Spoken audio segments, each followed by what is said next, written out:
जय श्री कृष्ण। आप सभी का हमारे YouTube चैनल पर हार्दिक स्वागत है। आज की इस वीडियो में आप सभी सुनेंगे सोम प्रदोष व्रत की पौराणिक कथा। आइए सुनते हैं।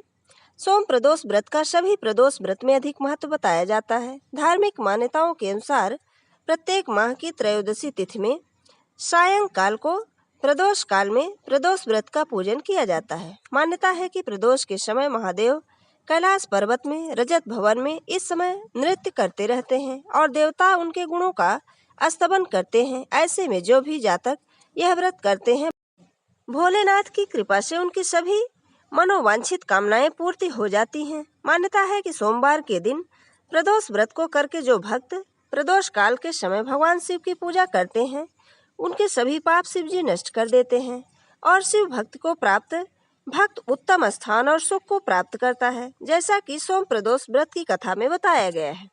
पौराणिक कथा के अनुसार एक नगर में एक ब्राह्मणी रहती थी। उसके पति का स्वर्गवास हो गया।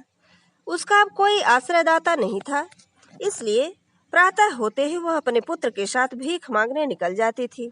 भिक्षाटन से ही वह स्वयं व पुत्र का पेट पालती थी। एक दिन ब्राह्मणी घर लौट रही थी। उसे एक लड़का घायल अवस्था में कराहता हुआ मिला।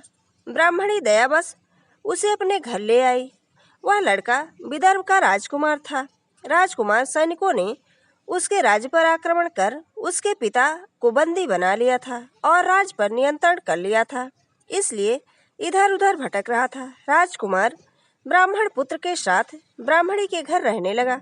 तभी एक दिन अंशुमति नामक एक गंधर्व कन्या ने राजकुमार को देखा तो वह उस पर मोहित हो गई। अगले दिन अंशुमति अपने माता पिता को राजकुमार से मिलाने लाई।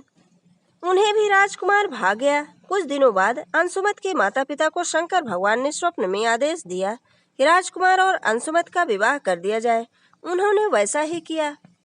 ब्राह्मणी प्रदोष व्रत करती थी। उसके व्रत के प्रभाव और गंधर्व राज की सेना की सहायता से राजकुमार ने विदर्भ से शत्रुओं को खदेड़ दिया और पिता के राज्य को पुनः प्राप्त कर आनंद पूर्वक रहने लगा। राजकुमार ने ब्राह्मण पुत्र को अपना प्रधानमंत्री बनाया। ब्राह्मणी ने प्रदोष व्रत के महात्म्य से जैसे राजकुमार और ब्राह्मण पुत्र के दिन फेरे, वैसे ही शंकर भगवान अपने दूसरे भक्तों के दिन भी फेरते हैं। अतः सोम प्रदोष का व्रत करने वाले सभी भक्तों को यह कथा अवश्य पढ़नी चाहिए। सोम प्रदोष व्रत के दिन भोलेनाथ के अभिषेक, रुद्राभिषेक और श्रृंगार का विशेष महत्व है। इस दिन सच्चे मन से भोलेनाथ की पूजा करने से मनोवांछित फल की प्राप्ति होती है। लड़का या लड़की की शादी, विवाह की अड़चनें दूर होती हैं। संतान की इच्छा रखने वाले लोगों को इस दिन पंचगव्य से महादेव का अभिषेक करना चाहिए। वहीं ऐसे जातक जिन्हें लक्ष्मी प्राप्ति है और करियर में सफलता की कामना हो, उन्हें दूध से अभिषेक करने के बाद शिवलिंग पर फूलों की माला अर्पित करनी चाहिए। मान्यता है कि ऐसा करने से भोलेनाथ अत्यंत प्रसन्न होते हैं। ये थी सोम प्रदोष व्रत की पौराणिक कथा। अगर हमारा ये वीडियो आपको अच्छा लगे तो लाइक जरूर करें और मित्रों के बीच में शेयर करना बिल्कुल ना भूलें। जय श्री कृष्ण। धन्यवाद।